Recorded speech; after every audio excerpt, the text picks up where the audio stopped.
26 जनवरी आज गणतंत्र दिवस के अवसर पे समस्त देशवासियों के साथ साथ समस्त राज्य समस्त मिथिला वासियों की मेरी ओर से हार्दिक शुभकामना।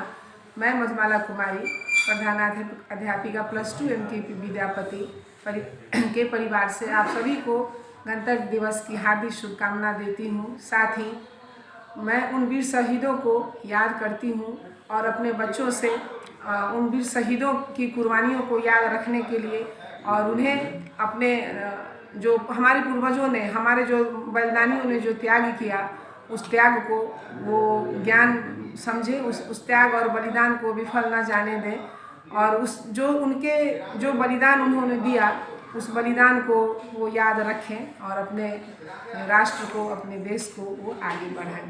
26 जनवरी का जो गणतंत्र दिवस है ना, उसके लिए आप सबको बधाई।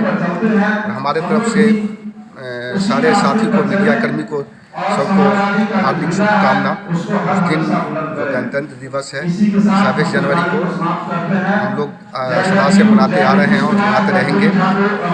उस दिन को याद करके हम लोग देश की हर चीज़ को याद करते हैं। जो उसका जो हम लोग का 26 जनवरी है उसको हम लोग सहृदय सारे साथी युवा जदयू की तरफ से और क्या कहते हैं हमारे जिलाध्यक्ष के तरफ से, गोपाल मंडल की तरफ से हम लोग मनाते हैं और मनाते रहेंगे। गणतंत्र दिवस के लिए दरभंगा जिले के सभी नागरिकों को बहुत सारी शुभकामनाएं देता हूँ।